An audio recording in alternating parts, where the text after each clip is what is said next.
আল্লাহ তাআলা এই ছোট্ট কর্মটাকে, ছোট্ট কথাটাকেও কিয়ামতের ময়দানে উপস্থিত করবেন বান্দার আমলনামার মধ্যে। সুবহানাল্লাহ।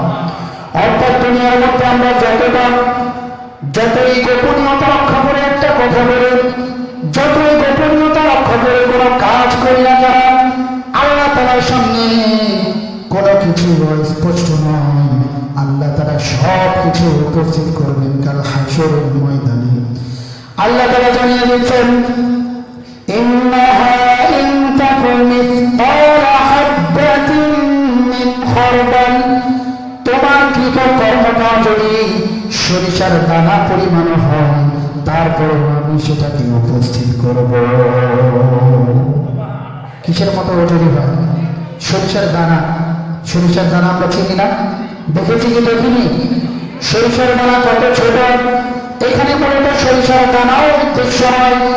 আল্লাহ তাআলা বোঝাতে চাচ্ছেন, তোমার কর্ম যদি সরিষার দানার থেকে তুমি ছোট করতে পারো, যেটা সরিষার দানার থেকেও ছোট, তুমি যদি এত ছোট করে কোনো কর্ম করতে পারো, তুমি যদি এমন কোনো কাজ, এমন কোনো কথা বলতে পারো যেটা সরিষার দানার থেকেও ছোট, যেটা অনুবীক্ষণ যন্ত্রের মধ্যে ধরা পড়ে না, কিন্তু তুমি করেছো বা বলেছো, সেটাও আমি আল্লাহ ওই কিয়ামতের ময়দানে উপস্থিত করব।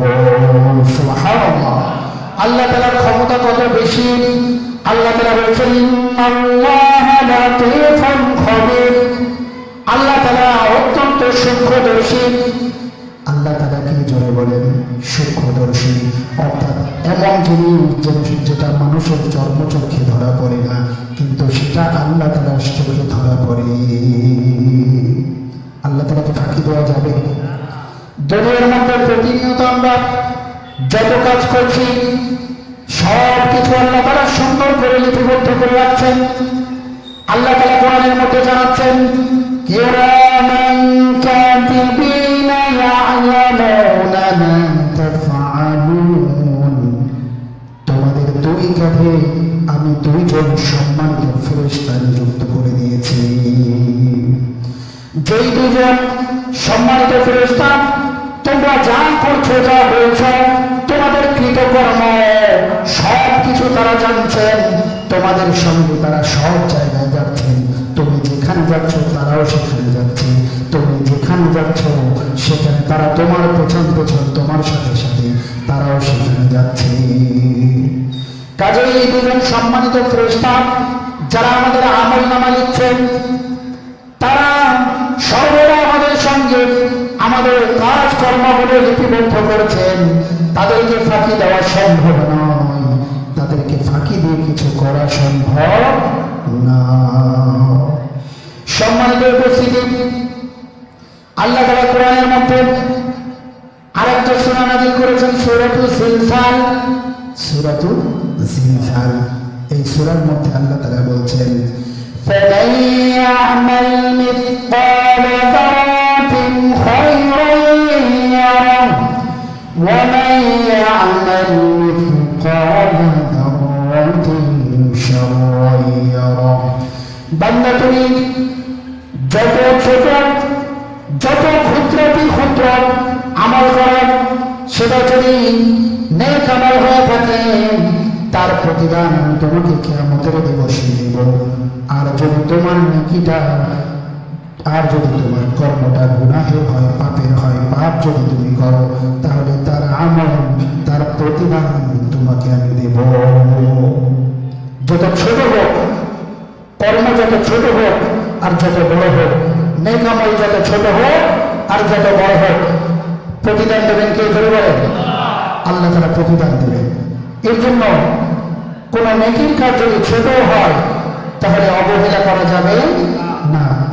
যদি গুনাহ ছোট হয় তারপরে সেটা করা যাবে না। পাপ যত ছোট হোক করব না, নেকি যত ছোট হোক ছাড়ব না।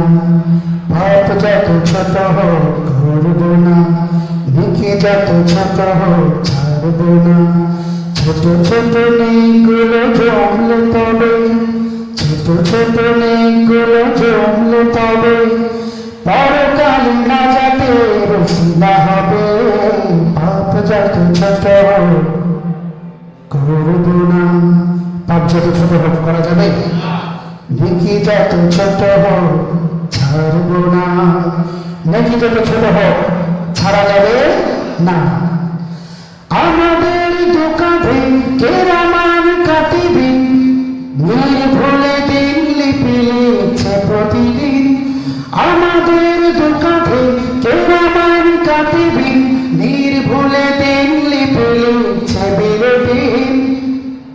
ঠিক কিনা যারা বলে? প্রতিনিয়ত লিখছে না? কথা বলে। সর্ষে দানার চেয়েও ছোট পাপ পূর্ণ, সর্ষে দানার চেয়েও ছোট পাপ পূর্ণ।